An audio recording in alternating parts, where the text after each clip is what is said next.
Chapter 7. Laying the Foundation of the Freedom Struggle. The Renaissance which took place in the 19th century sowed the seeds of national unity in India.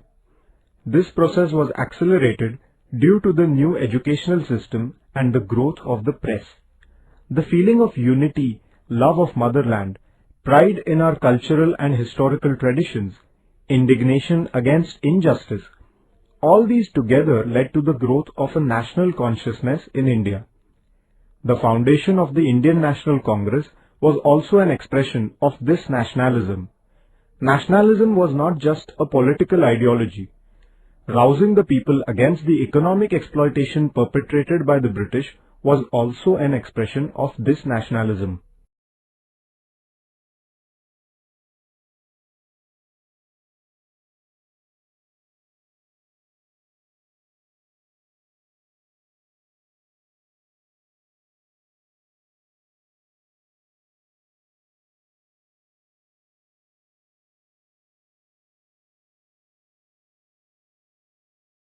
Centralization of administration under the British rule. The British established a centralized administration in India and applied their policies uniformly all over the country.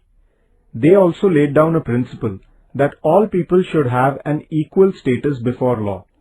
The British introduced railways, roads and other facilities of communication and transport in India. These too proved beneficial for Indians. Indians living in different provinces came into more contact with one another against this background. This led to the development of a national feeling among them.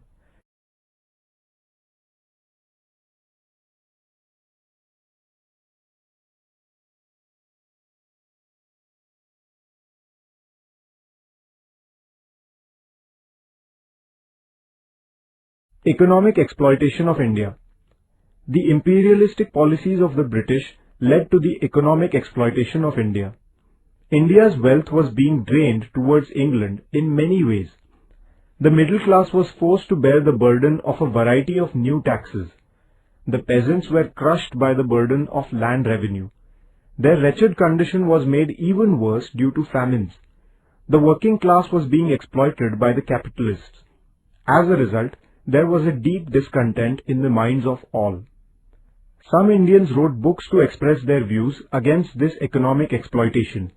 For example, Dadabhai Naoroji showed how the British policies exploited the Indians economically and drained India's wealth to England.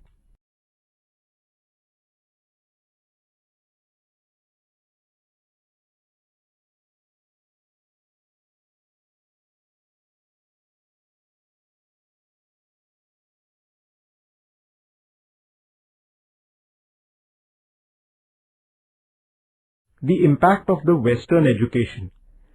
The British introduced Western education in India. Through this education, young Indians imbibed the values of rationalism, humanism, equality, liberty, a scientific outlook, democracy and nationalism. The educated people began to feel that they should bring about the upliftment of their country on the basis of these values. Thus, Western education lent a modern outlook to the national sentiment of the Indians.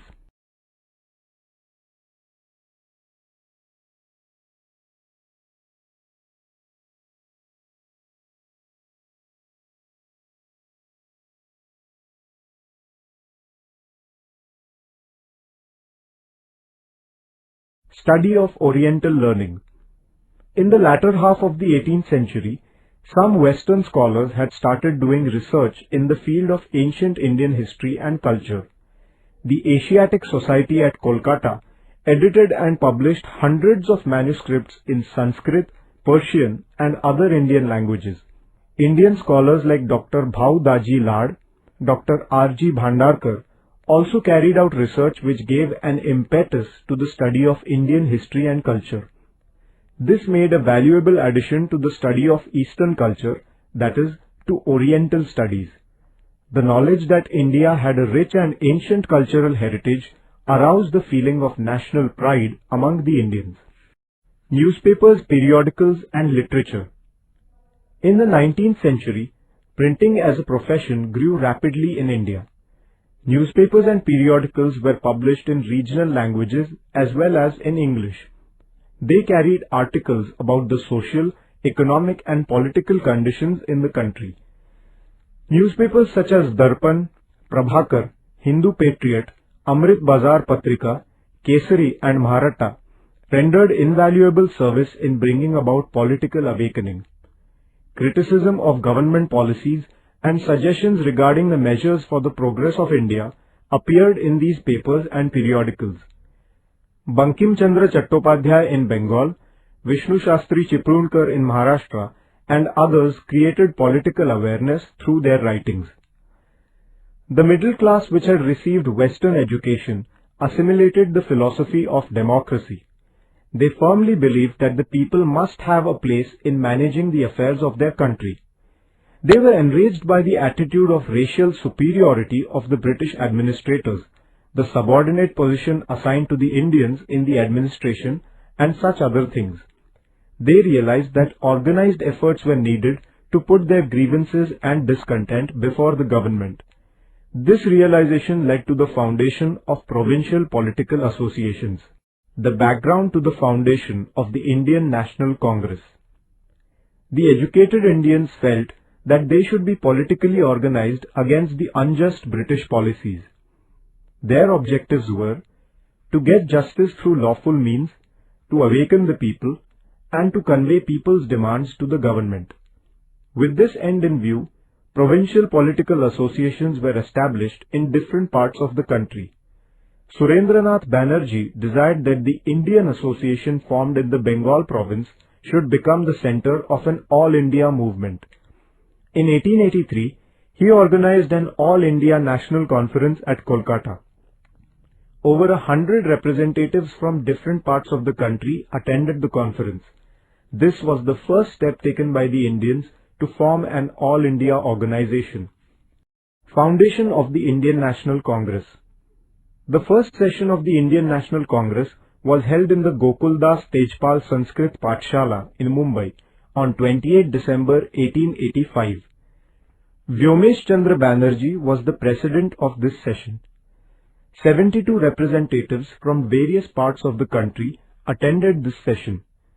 Together, they founded the Indian National Congress in this same session. A British officer, Alan Octavian Hume, also took initiative in the foundation of the Indian National Congress. Different national issues were discussed in this session. A place for Indians in the administration of the country, curtailment in the expenditure on army, and other demands were made at this time. These demands were presented to the British government. The foundation of the Indian National Congress paved the way for India's freedom struggle. The objectives of the National Congress. The objectives of the Indian National Congress were to bring together the Indians living in different parts of the country, to create a feeling of unity among them irrespective of the differences of religion, race and caste, to provide them an opportunity to understand one another's problems and views, and to discuss the measure necessary for the uplift of the country.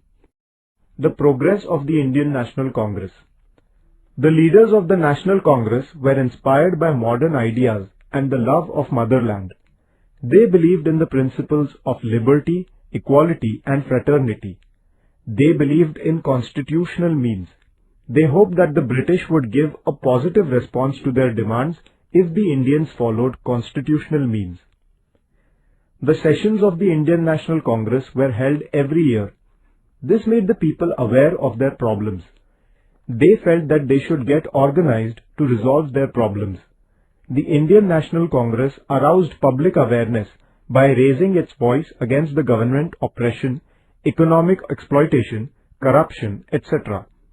The Indian National Congress insisted on securing political rights for the people. Dadabhai Nauroji brought India's problems to the notice of the public in England. There was a growing response to the National Congress from the public. In 1890, the government issued an order to put a ban on government servants attending the sessions of the National Congress. The National Congress aroused public opinion against this unjust government policy. This forced the British government to withdraw the order. But soon, the policy of the British government became more aggressive. With a view to creating discord among the Indian people, the British adopted the policy of divide and rule. This added to the discontent in the minds of the Indians, and the freedom movement became more intense.